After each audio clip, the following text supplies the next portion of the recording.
Right, so this is the start of Drift King's Day 2 video. Day 1, if you watch the video, I broke a diff at the end of the night, so pretty much just loaded it on the trailer. Managed to borrow a diff off Luke Utterson. He had a spare in his car, so put that in first thing Sunday morning. Thanks to Brandon, Luke, Jared and Daniel Chiller for their help. They pretty much did it while I was in the driver's briefing. So start off the day, put the diff straight in, took it out for practice. The track was initially a lot grippier than I've ever driven since it's been resurfaced. The car felt pretty low powered. It was still set up for the track before, so like the rear tyres were on 18 pound, and the car was struggling a little bit, to be honest. Right, I had to go get a coffee so I could think clearly because I couldn't talk. But yeah, so I thought I'd just explain some frequently asked questions to do with drifting, just so everyone can understand it a bit better. But long story short, there's it's scored on the line, the speed, and the angle, and depending on the competition, sometimes smoke. It's a bit hard to explain, but you see on the footage that there's only really one line you could take to make this layout work. It was a bit of a challenging layout, but I like that because it made any mistakes very visible and clear, which is easier to judge. Makes us feel better as drivers, you know. If someone makes a mistake, they knew they did, and if someone didn't, they knew they did a pretty good job, you know. So yeah, easier for us, easier for the judges, and it definitely rewarded my style of driving because I always try and drive as fast and as aggressive as I can, and that was really the only way to do this layout. Everyone was struggling with it at the start. It hides a lot of bad driving if there's an easy layout, I think. Who's growling? How come that one's not moving? Who's growling?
up the balls, man. It's like bagging up in third. Really? Coming out of that corner. Yeah, it's like it understeered a few times because I was like, whoop. What pressures do you have? 18, I might have to go a bit. I got a couple of good ones, but I can't, like, it's hard to get, I just can't push it where I want it, you know? I might have to, yeah. I'll put some more pressure in and go a bit slower, I guess. Dirt all over the track, man. One of the laps I went in on that last corner and I was like, went in like good, I would say, aiming for the outside of the corner, hit the dirt, man, boom, straight off, like this is no good.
Okay, so the car felt pretty good. I was happy with it. On 22 pounds, the car was working well, so I didn't really want to keep going out and risk breaking the car because it is getting old and there's a few things on it that aren't quite up to standard. But yeah, so I kind of just parked the car up and was thinking, and I came up with an idea because I was working out the points. So day one, I got top 4, but there was no battle for third, so I think that's equal third and fourth. So there was 2 people that scored more points than me, and that was Luke Visor and Ethan Faithful in second. And I kind of worked out that technically there was a way I could win the weekend if I beat those 2 guys. But I think Visor got an extra 5 points for winning. So to beat him, even if I won, he would have had to been knocked out in the top 8 and not gotten into the top 4 to get those points. And with the call-out rule, I decided I'm just going to go for broke. If I want to win, I've got to beat him anyway, so I'm going to try and do it in the top 8 battle, and that way, if I go on to win the event, there's a possibility of me winning the weekend. Obviously, there was one more variable, that was Ethan Faithful. I'm not sure if he would have had to been knocked out of the top 4, I think if he had got third or fourth and I won, I would have got more points than him, but obviously there was a chance of him coming second. I'm not sure how that would have worked out, but either way, there's no prize for second and third, so I thought I'd go for broke and try and take out Visor in the top 8. So that was a bit of an upset, I think. Everybody was keen to see how that went down. But yeah, I'll cut to the footage so you can see what happened. Turn 1 entry, Luke, it out there.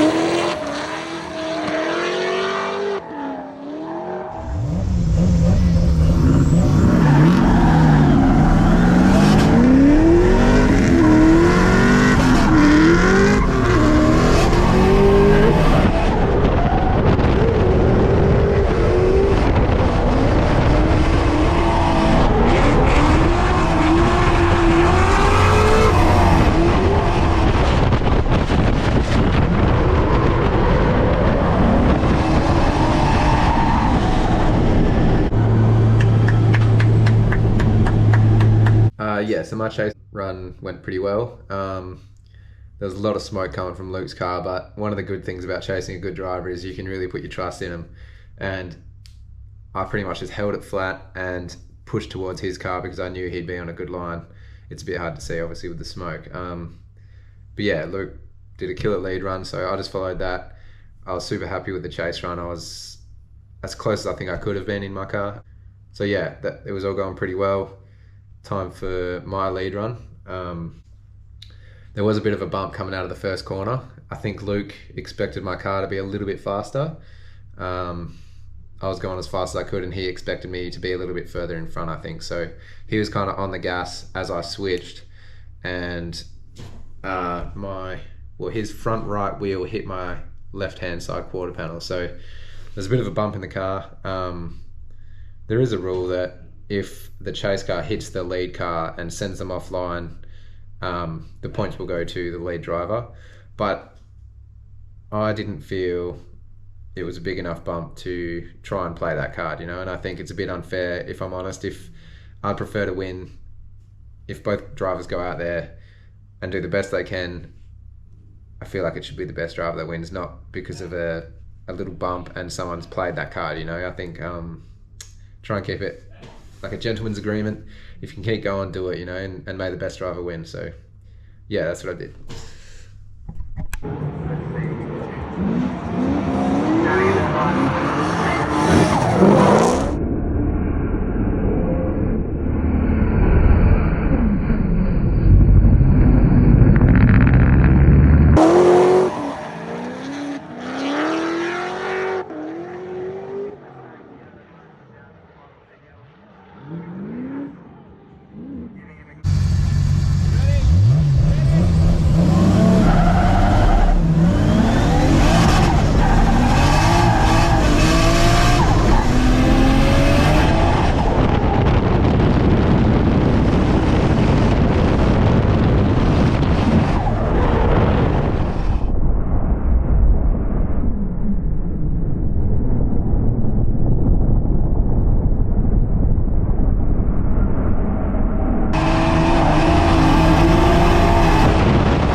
Yeah, after the battle we drove in to see who won pretty much. I really didn't know which way I would go because I felt like I drove the best I could, but knowing Luke is a super good driver and I don't think he made any mistakes as well, it was a bit I wasn't really sure, to be honest. I obviously couldn't see, I lacked a little bit of proximity in my chase, but at the same time I think that would have been pretty even with how he bumped me in his chase. So we were both waiting there to see what happened. Pete, which is Luke's dad, come over and check my car, make sure it's all good. Me and the Viersmans are pretty good. There's a bit of history behind that. I work at drift school, and when Luke started drifting, he came there, and I think I was one of the trainers that he first came with, and I noticed the talent straight away. Pretty much, he's always been a good driver, even from I think he was 16 at that stage, and I could tell that he's a good driver.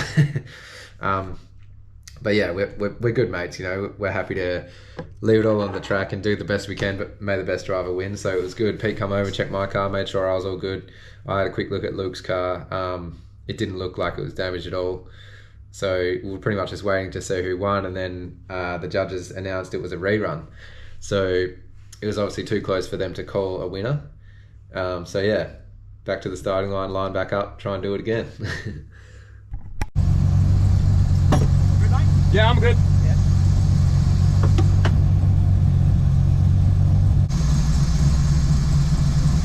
Not worried about this. Oh, now I gotta do it again. Fucking brake checking in here. I didn't do it. Go.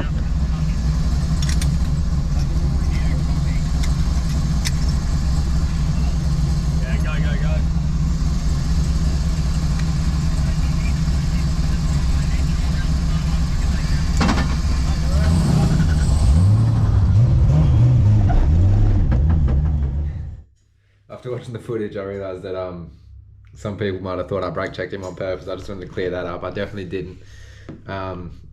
I was pedaling the car as hard as I could. It just doesn't have the power and the grip to get away as fast as some of the other cars. So I was doing my best, and I didn't mean to cause a collision. So just thought I'd clarify that.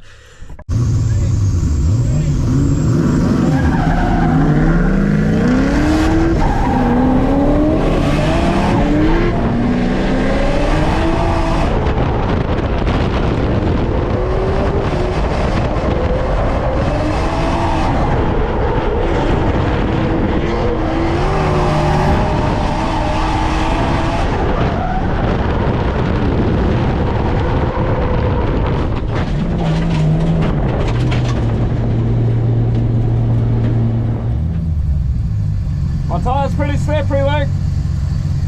My tyres are pretty slippery.